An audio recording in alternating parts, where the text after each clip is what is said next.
Mesdames et messieurs, bonsoir et bienvenue dans ce journal sur Ezaï TV. Dans ce journal, vous aurez la conférence de presse tenue ce matin par le recteur de l'Université d'Abomey-Calavi, Brice Saint-Saint. Et le rendez-vous hebdomadaire des professionnels des médias Café Média Plus a tenu sa rencontre ce jour. Vous aurez le compte rendu dans ce journal. Toujours dans ce journal, vous aurez en image les stupéfiants saisis au port autonome de Cotonou hier.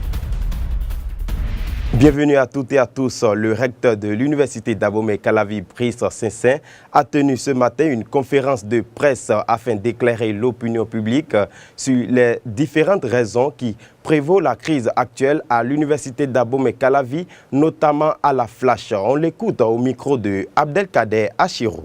Nous vivons un genre de crise qui en fait est la suite de ce que nous avons déjà vécu au cours de l'année académique 2014-2015, à savoir que nous avons l'une de nos plus grandes facultés à gros effectifs, la faculté des lettres, arts et sciences humaines, qui l'année académique passée avait déjà posé le problème de rattrapage, c'est-à-dire que après les examens des premiers et deuxième semestres, pour délibérer en fin d'année, il y a quelques étudiants qui n'arrivent pas à remplir les conditions d'admissibilité ou d'enjambement. Comme nous avons l'habitude de le dire, dans le nouveau système de licence, master, doctorat, le système LMD. Donc la Flash, dans son règlement pédagogique, a bien stipulé, et cela déjà depuis 2010 très clairement, qu'il n'y aura pas de session de rattrapage pour diverses causes, dont celle qui paraît évidente à tout le monde, le gros effectif que cette faculté gère chaque année. De fait, cette année 2016-2017 à la Flash devenait une année extrêmement spéciale. C'est-à-dire que nous avons pu contingenter aussi bien les enseignants, mais aussi, il faut dire aussi les étudiants, à ouvrir cette année 2015-2016 à la Flash, à la seule condition de rester calé dans une année académique programmée du 15 mars au 31 décembre 2016. On se retenait de sanctionner. Maintenant, c'est clair. Les règlements pédagogiques ont prévu les sanctions de ceux qui viennent perturber. Et comme je vous l'ai dit fort heureusement, ce n'est pas du tout la grande majorité, je dirais la très grande majorité des étudiants. C'est un groupuscule qui vient simplement semer ce désordre dans les salles d'examen. Donc les sanctions vont commencer à tomber davantage. Et je crois que j'ai déjà vu dans d'autres universités, je ne vais pas dire que c'est toujours la Flash. Ils en sont arrivés à supprimer pure et simplement cette faculté, du moins à interrompre la formation dans cette faculté pendant 2 années. 2 années pour que chacun aille réfléchir et savoir si oui ou non on vient pour étudier ou si c'est avant tout on vient pour revendiquer et perturber les années académiques. Le rendez-vous hebdomadaire des professionnels des médias Café Média Plus a tenu sa rencontre ce jour.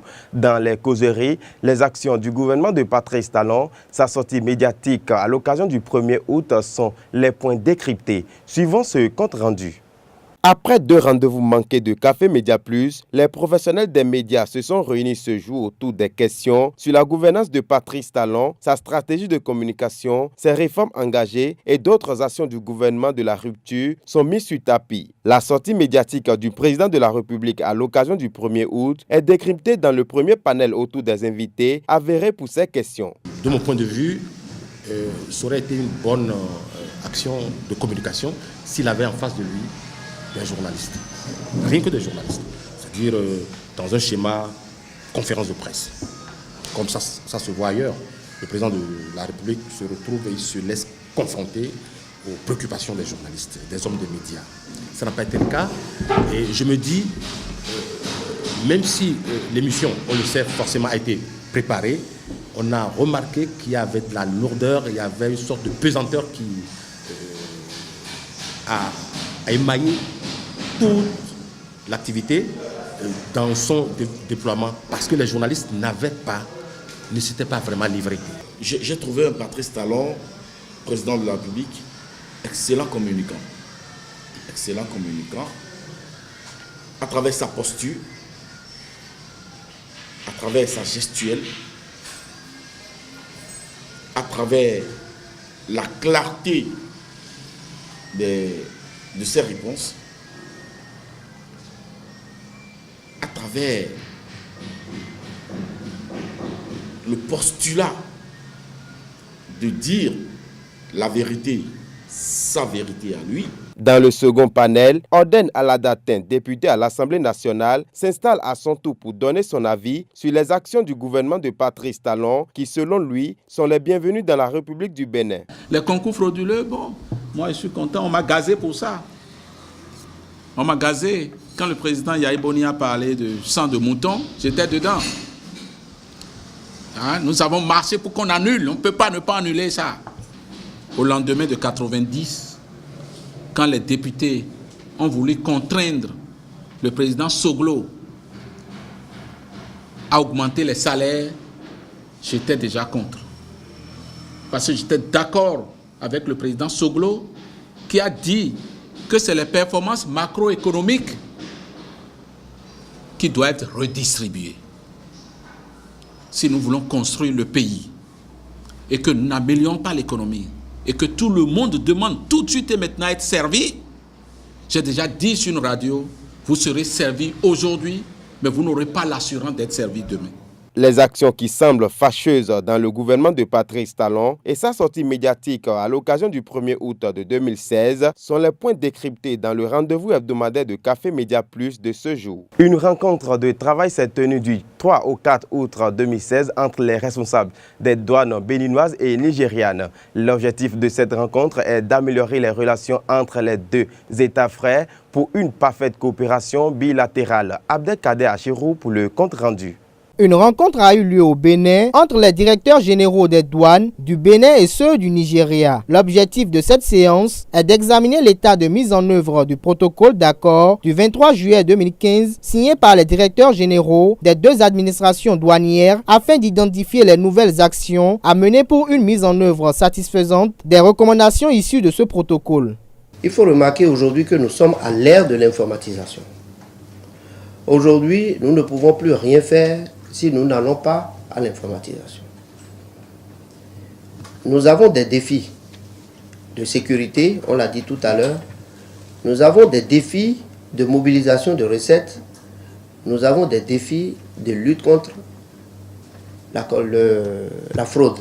À l'issue des débats, de nouvelles actions ont été identifiées pour chacune des deux administrations afin de parvenir aux objectifs non encore atteints et qui sont cependant inscrits dans le protocole. Outre cela, les deux administrations douanières s'engagent à formaliser le projet d'interconnexion à travers le groupe TIC qui sera mis en place. Ce système de Sidonia, qui aujourd'hui s'appelle Sidonia World, parce que comportant des dimensions susceptibles d'accepter des connexions d'un pays à un autre, eh bien, cet outil va nous permettre de réaliser une interconnexion entre les douanes du Nigeria et les douanes du Bénin, de manière à ce que, lorsque nous allons émettre une déclaration au Bénin, cette déclaration puisse être visible sur le système informatique du Nigeria. Au terme des échanges, les deux parties s'engagent au respect des décisions prises au cours de cette séance de travail et à mettre en application les recommandations formulées afin de faciliter les échanges commerciaux et de promouvoir le développement économique pour le bien-être des populations et des deux pays.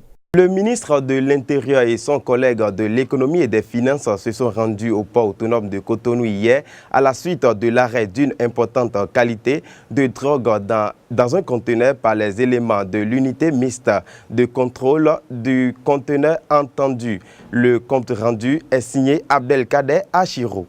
De la drogue interceptée au port autonome de Cotonou par les agents de sécurité nationale dans un conteneur qui transporterait théoriquement de la ferraille. Une opération réussie grâce à la vigilance des unités mixtes de contrôle des conteneurs composées de la douane, de la police, de la gendarmerie et des eaux et forêts. Les analyses biochimiques de l'unité de la police nationale dénommée OCERTID révèlent qu'il s'agit de la cocaïne après les tests E1 et E2, lequel stupéfiant est en quantité impressionnante, estimée à 70 kg.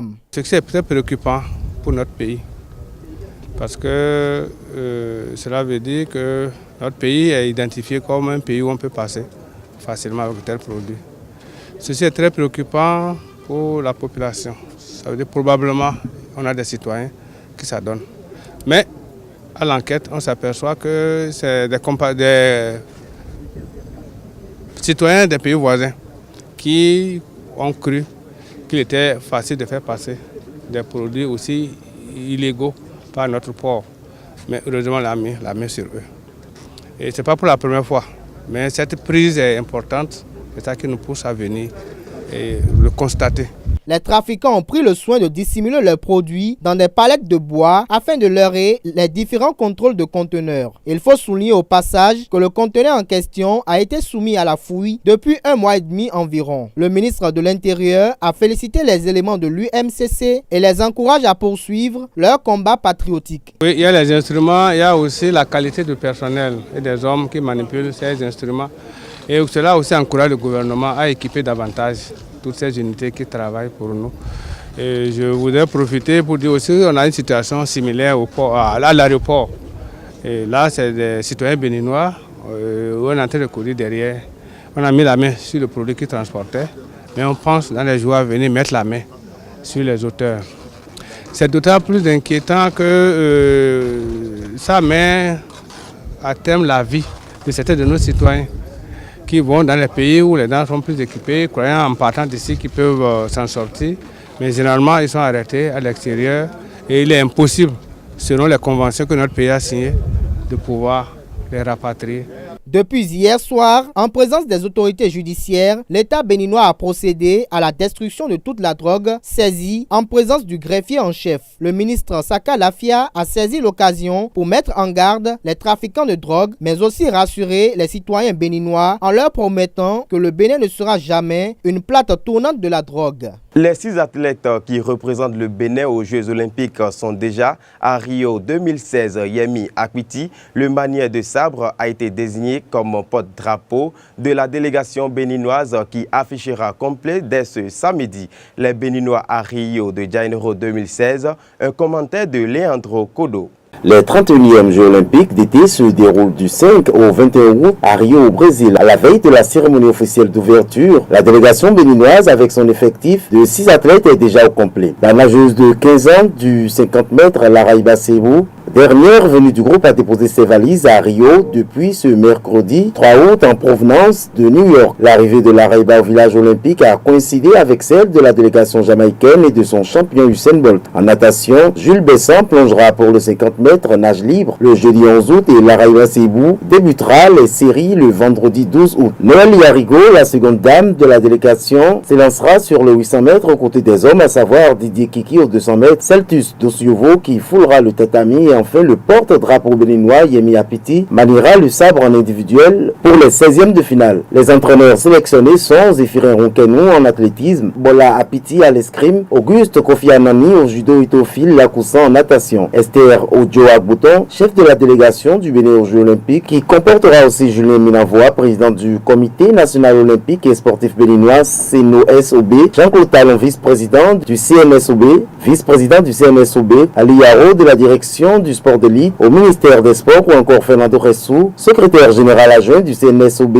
et l'attaché de presse Félix Ondepe Péripé. Astrid Haking Adebisi a été désigné attaché olympique sur place à Rio. La première vague est partie depuis le 29 juillet, la seconde prendra départ ce samedi 6 août et l'effectif complet sera de retour le 23 août prochain. À présent, suivons le condensé de l'actualité dans la revue de presse que nous propose Bénice Loco.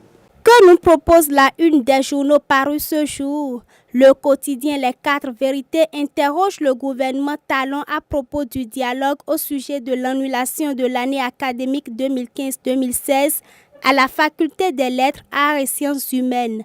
Le journal dresse la liste des 21 étudiants renvoyés pour 5 ans à l'UAC. Le journal L'Actualité nous informe que les étudiants mettent en branle la riposte et des heures chaudes s'annoncent sur le campus. L'urgence au gouvernement de prendre du poil de la bête. La Guérite annonce que la situation de crise à la Flash s'aggrave car les étudiants sont revenus à la charge et sont en grève dès ce jour. Pour le journal Le Potentiel, cette décision est funeste aux conséquences dramatiques car les étudiants lancent le mouvement Campus Mort dès ce jour. Le journal Nouvelle Étalon relate les raisons avancées par le doyen de la Flash au sujet de l'invalidation de l'année académique 2015-2016. Le journal Le Matin évoque une fausse solution à un vrai problème à propos de l'exclusion des étudiants et l'invalidation de l'année à la Flash. Les journaux n'ont pas abordé uniquement la question de la crise au sein de l'UAC. Le quotidien Libération annonce que Émile Derlin-Zinsou sera bientôt inhumé dans son caveau au cimetière d'Akpakpa. Le journal affiche l'intégralité du programme des obsèques du patriarche. Les 4 vérités fait un retour sur le parcours de l'ex-président du Dahomey, Émile Derlin-Zinsou. À propos des 10 APE détenteurs de faux diplômes, Info Plus nous renseigne que le ministre s'occupe de la petite fraude et laisse de côté les questions stratégiques. La rupture aux trousses des détenteurs de faux diplômes, c'est le journal Le Potentiel qui nous l'apprend.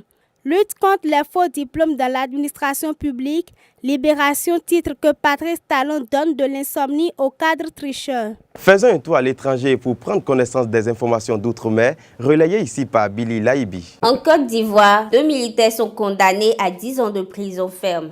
Ils sont accusés de complicité dans l'attentat ayant coûté la vie à 19 personnes sur la plage de Grand Bassam. Il s'agit de Serge Zonga Koulibaly et Brice Touré. L'avocat des 2 amis a annoncé qu'il ferait appel à cassation. Le ministre des Affaires étrangères saoudien Adel Al-Jubeir s'est entretenu avec le président sénégalais Macky Sall à Dakar hier jeudi. Leur discussion était centrée sur la plaidoirie de l'État sénégalaise en faveur de Mbayang Diop auprès de l'État saoudien. Cette Sénégalaise est accusée d'avoir tué sa patronne le 16 juin passé et est incarcérée dans l'est du royaume. L'État sénégalais a donc promis à sa famille et ses proches de faire de son possible pour lui éviter la peine capitale. Le président de la République démocratique du Congo, Joseph Kabila, a rendu visite à son homologue ougandais Yoweri Museveni. Ces 2 chefs d'État ont notamment discuté de la sécurité suite au massacre des rebelles ougandais faits aux civils au Congo. Ils ont aussi échangé sur les questions frontalières du commerce. Le Burundi a officiellement réagi face à l'adoption récente d'une résolution du Conseil de sécurité de l'ONU. Il s'agit du déploiement progressif de 228 policiers de l'ONU au Burundi. Bujumbura